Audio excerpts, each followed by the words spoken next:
We got 3 days till tip-off of the college basketball season. Can't wait for it. Friday, got all our local teams in action this weekend. Of course, we're looking ahead to the NCAA tournament now because that's what we do even before the season started. We had two teams from there that made it last year, right? Well, three: AU, Virginia, and GW.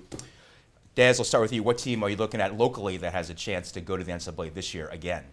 Yeah, well, if the standard is just making the tournament, I mean, I think UVA has got to be the team with the best chance. I mean, just because they're almost certainly going to get an at-large bid. I mean, they're probably not going to win the ACC again like they did last year. They're almost certainly not going to win 30 games and have that sort of magical season. You know, they lost Joe Harris, they lost Akil Mitchell, but they, you know, they have a very deep team. Malcolm Brogdon is coming into his own. You know, and then the ACC probably will send 6 to 8 teams to the tournament, and they'll almost certainly be one of them. So I think they're a lock. Mike, are you looking at what? GW? They're loaded again? The Hoyas? Dan will love this because every year in college basketball, and we both love college basketball, whatever local team is not doing well at home, we sort of expand our reach. So Virginia, Virginia Tech, it just keeps going. Oh, Virginia Tech with Buzz Williams. We love VCU. We love VCU. Oh, no. We are VCU. We are VCU when nobody else is. Well, but GW can give VCU a run this year. Well, not only get to Chapel Hill in like 4.5 hours. Yeah, exactly.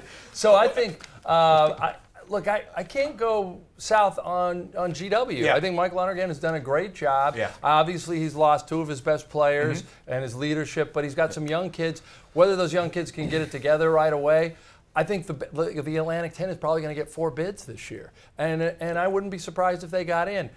Virginia's a lock, too. I just think it's a shock that, you know, well, I guess last year neither Georgetown nor Maryland. The fact that they might both stay home for 2 seasons in a row, we'd have to go to the record books for that one, I think. Yeah, there's a little bit of a shift of power in terms of the local basketball with GW moving ahead of Georgetown, and we'll see how long that lasts. But, Dan, which one of those teams are you looking at? I think that there's probably all these teams are going to make it. I think Virginia obviously is going to make it. I think GW should make it. I think Georgetown probably will make it. I think they've gone 4 years in a row before last year. They've got the big man back, Josh Smith, who you wrote about today. You're right. They've got the first-team All-Met from last year from St. John's, the point guard. Right? Yeah, Trey Campbell. And they have the preseason player of the year in the Big East, Devontae Smith-Rivera, right? Yeah, I mean, they've got the early season schedule is tough, but they have Son of Morning, Alonzo. They have the Trey Morning, right? And the Big East is not the old Big East. I mean, there's no Nova.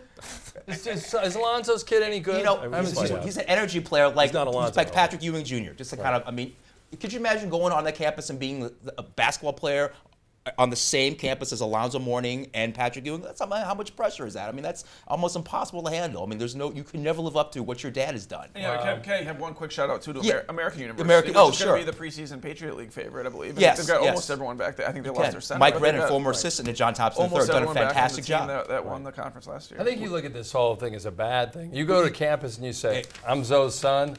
Holla! People are into, you know, like you're meeting girls, you're getting better grades. Right. I'm kidding. And then his dad sits in the stands during games and intimidates the heck out of the other team. I mean, it can only be good things for Georgetown. But, you know, we're not mentioning Maryland. And his own son. We're not mentioning Maryland. No. What's happened to that program? I mean, Evan Sumatra is obviously one of the best players. Is hurt. They got a bunch of guys who transferred. Do they have any hope this year?